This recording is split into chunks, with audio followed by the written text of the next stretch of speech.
ఈరోజు మనము garlic rice చేసుకుంటున్నాము. రైస్లో సాల్ట్ కొద్దిగా పసుపు వేసి కలిపానండి. పచ్చిమిర్చి ఒక 10 పచ్చిమిర్చి సన్నగా కట్ చేసి పెట్టుకున్నాము. కొంచెం కరివేపాకు, శనగపప్పు, మినపప్పు, కొద్దిగా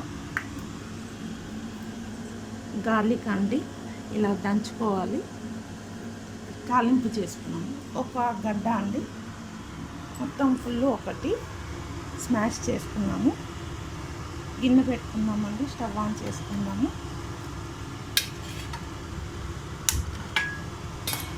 ఒక పావు ఆయిల్ వేస్తున్నానండి. ఆవాలు, జీలకర్ర, కొద్దిగా పసుపు అండి. ఆయిల్ యూజ్ అయిపోయింది కదండి. ఇప్పుడు ఆవాలు, జీలకర్ర వేసుకున్నాము. ఆవాలు, జీలకర్ర,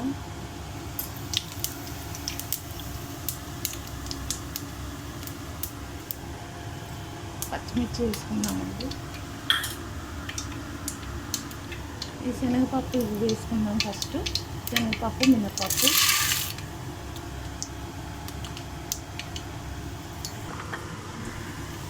గోల్డ్ కలర్ వచ్చింది కదండి. పచ్చిమిర్చి కూడా వేసుకున్నాము. పచ్చిమిర్చి, కరివేపాకు వేసుకున్నాము.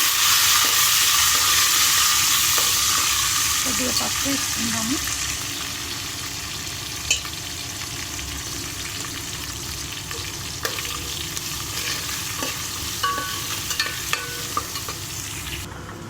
ఇందాక మనం వెల్లుల్లి దంచుకున్నాం కదండి, స్మాష్ చేసుకున్నాం కదా, ఇది ఇందులో వేసి ఫ్రై చేసుకోవాలి బాగా.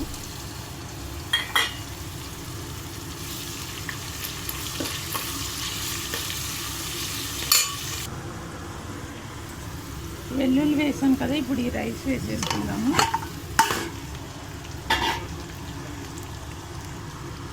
బాగా కలిపేసుకోవాలండి.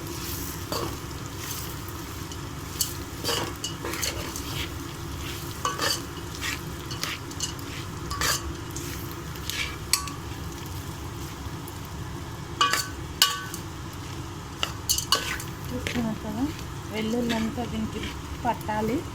బాగా మిక్స్ చేసుకోవాలి. చూసారు కదండి, మన గార్లిక్ రైస్ రెడీ అండి. ఎమ్మి గార్లిక్ రైస్ రెడీ.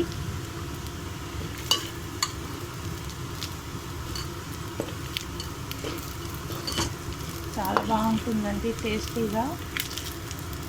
ఎల్లిపాయ అన్నము స్టవ్ ఆఫ్ చేసేయడమే. చూసారు కదా గార్లిక్ రైస్.